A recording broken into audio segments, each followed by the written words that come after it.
ফখরু সাহেবের বাসায় গিয়েছিলাম, তিনি আমাকে ধাক্কা মেরে বের করে দিয়েছেন। আন্দোলনের আগে কাদের কাকু যে কথাগুলো বলেছিলেন, দেখতে দেখতে 15 বছর, সামনে আরো 5 বছর, মানুষ বাঁচে কয় বছর?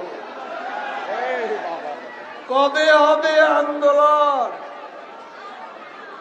এই বছর না ওই বছর? রোজার পর না কোরবানির পর? আসু আপা পালানোর পর কাদের কাকুর অবস্থা?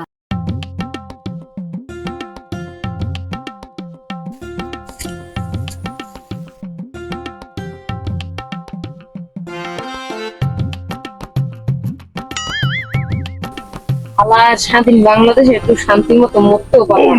কোন হালাই মাল লড়ে ইচ্ছা এই তো তোমাকে গাছের আগে ভুতেছি ঘুমি আল্লাহ মরে বাসা, আল্লাহ আল্লাহ মরে বাসা, আল্লাহ। আচ্ছা ভাই, আমি ভূত না, তাহলে তুই কিটা? আমি কাউয়া। তুই কোন দেশি কাউয়া? আমি বাংলাদেশি কাউয়া। বাংলাদেশে এত বড় কাউয়া আসলো কোথা থেকে? আমি সংসদের কাউয়া। হ্যাঁ, সবই তো বুঝলাম, তুই জানি কি হলো? ফখরু সাহেবের বাসায় গিয়েছিলাম, তিনি আমাকে ধাক্কা মেরে বের করে দিয়েছেন।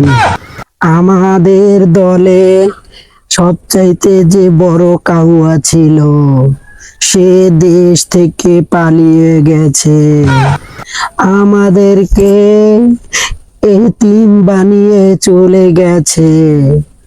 আমাদের কোনো যাওয়ার জায়গা নাই, তাই আমি গাছের কাউয়া, গাছি রয়ে গেছি। আমার কোনো সংসদে জায়গা নেই। মানে তা আপনি বলেন না কে? আমি তো পলাইতে চেয়েছিলাম, কিন্তু ঠাকুর গায়ের বাড়ি ছিল, সেটা সব পুড়ে শেষ করে দিয়েছে। তার জন্য আমি এই গাছে আমার আশ্রয় নিয়েছি।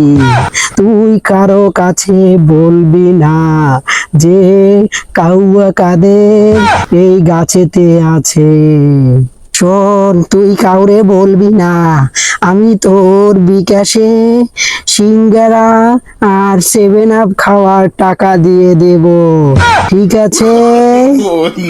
আচ্ছা অভিভাবক, আপনি কোনো চিন্তাই করেন না, কেউ দেখুন না, এমনকি আমার বাপের দেও কমুন না।